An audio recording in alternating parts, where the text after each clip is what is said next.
नमस्कार दोस्तों, अनंत क्लास में मैं लक्ष्मी सिंह आपका एक बार फिर स्वागत करती हूँ। शुरू करते हैं आज की क्लास। आज की क्लास है टॉपिक है हमारा principle of growth and development. ठीक है। गैरिसन ने अपने एक वाक्य में कहा है कि बालक जब एक अवस्था से अपनी दूसरी अवस्था में प्रवेश करता है, तब उसके शरीर में या बालक में स्वयं और ओवरऑल बहुत सारे परिवर्तन देखने को मिलते हैं। लेकिन यह सारे परिवर्तन, अध्ययन के अनुसार यह सिद्ध किया गया है कि ये सारे परिवर्तन जो होते हैं वह एक विकास के सिद्धांत पर आधारित होते हैं।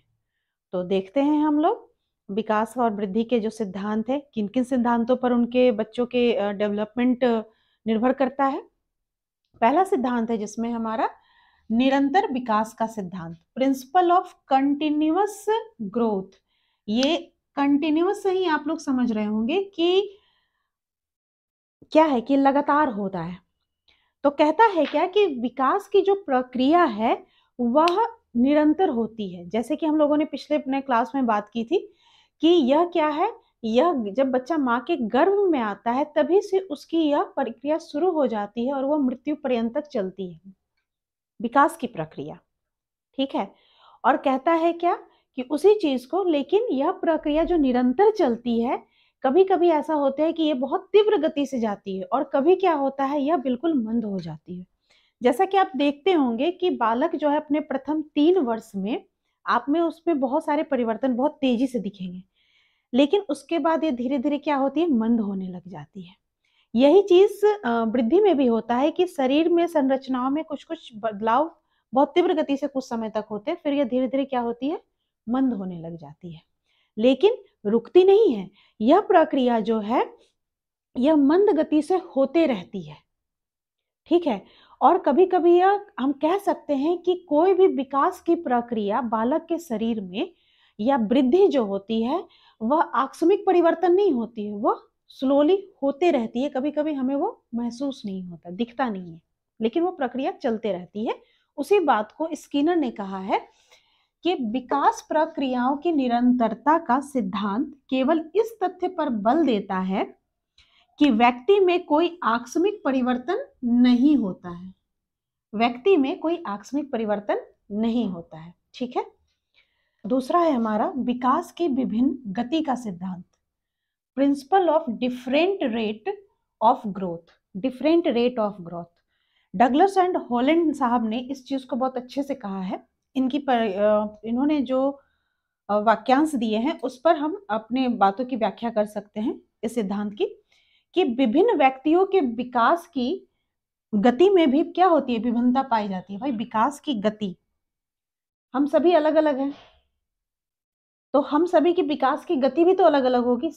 ठीक है।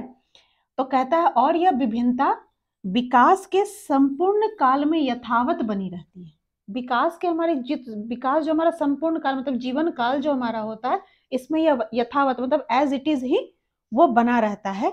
जो विकास की गति हर किसी में जो डिफरेंट होती है वो उसी तरह से उसका विकास जीवन पर्यंत चलता रहता है। जैसे कि एक उदाहरण दिया हुआ है कि अगर कोई बच्चा आप देखते हुए कि जन्म के समय ही लंबा दिखता है, तो वह शुरू से ही लंबा ही हमें दिखने लग जाता है। और जो बच्चे जन्म के समय ही छोटे होते हैं, उनके में वो थोड़ा, अगर 2 बच्चों की जन्म हुई है, मान लो एक जिसमें से लंबा जन्म लिया और एक थोड़ा सा छोटा जन्म लिया, तो देखोगे दोनों एक एज के हैं, एक समय के हैं, फिर भी जो लंबाई जिसकी ज्यादा वो आपको क्या लंबा दिखेगा, और जिसकी लंबाई कम थी जन्म के समय वह आपको छोटा दिखेगा, लगेगा कि वह लंबे वाला उससे बड़ा है। बट वो क्या है, उसकी विकास शुरू से उस तरह से हुई है, वृद्धि उसके शरीर की इस प्रकार हुई कि वो लंबा दिख रहा था और दूसरे वाला छोटा दिख रहा था। ठीक है। विकास क्रम का सिद्धांत, principle of developmental sequence. Sequence आप समझ रहे हो कि क्रम के बारे में बात हो रही है। इसमें इस सिद्धांत के अनुसार बालक के 2 चीजों का विकास निश्चित क्रम में होता है, जिसमें से एक है उसकी मोटर स्किल और एक है भाषा संबंधी विकास। ये दोनों क्या है, निश्चित क्रम में होते हैं। तो इसके बारे में कुछ कहा जाता है कि जैसे कि बच्चे सर्च जो है पियाजे ने किया था और उनके कुछ साथियों ने मिलकर किया था, तो उस चीजों में क्या कह रहा है कि 2.5 से 3 साल पियाजे ने अपने बच्चे के ऊपर ही प्रयोग किया था। अपने बच्चे को देखकर ही उन्होंने सारी अपनी साइकोलॉजी, एजुकेशनल साइकोलॉजी लिख डाली।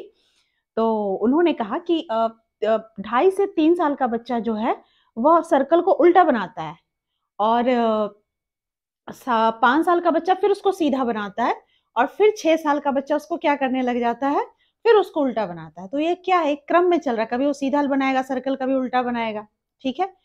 फिर एक जगह बात होती है, आप नोटिस करते होंगे कि अपने ही घर में कि बच्चा जन्म से समय आपने देखा होगा इस चीज़ को कि जन्म से बच्चा क्या सीख के आता है? रोना जानता है वो। जन्म रोते-रोते वो जन्म लेता है, रोता है और फिर 3 माह का जब बच्चा होता है तो एक विशेष तरह की ध्वनियाँ अपने गले से निकालनी शुरू कर देता है वो, अलग-अलग तरह की। और 6 महीने के आसपास वह क्या करने लग जाता है, वह थोड़े-से उसके स्माइल आनंद का महसूस करना सीख जाता है, स्माइल करना सीख जाता है और 7 से 8 महीने आते-आते तक वह माँ, माँ नहीं बोलता है, पा, बा, दा ये सारी चीज़ों को धीरे-धीरे वह बोलने लग जाता है। वह उसकी क्या है एक्टिविटीज़ हैं, ठीक है? तो वही चीज़ को कह रहा है कि यह क्या है, धीरे-धीरे होता है, निश्चित, लेकिन इसका क्रम क्या है, निश्चित है कि इतने से इतने महीने में बच्चे को ये चीज़ बोलना है, इतने से इतने महीने में बच्चे को ये करना है, ठीक है? तो यह क्या है, धीरे-धीरे विकास हो रहा है, एक सीक्वेंस में हो रहा है। कुछ बच्चों के पहले थोड़े पहले हो जाते हैं, टाइम पर इसी टाइम पर हो जाते हैं, जो प्रक्रिया इन लोगों ने दी है, कुछ का लेट होता है, बट ये क्या है, एक क्रम निश्चित है इसका, ठीक है? आशा करती हूँ आपको मेरा ये वीडियो पसंद आया होगा। मैं नेक्स्ट वीडियो में और भी सिद्धांत लेकर उपस्थित होती हूँ। सारे सिद्धांतों की आप स्क्रीनशॉट ले लेना और इन सिद्धांतों की व्याख्या स्पष्ट तौर पे अपने शब्दों में करने का प्रयास करना, ठीक है? ज़्यादा से ज़्यादा लाइक और सब्सक्राइब करिएगा। मिलते हैं नेक्स्ट वीडियो में। नमस्कार।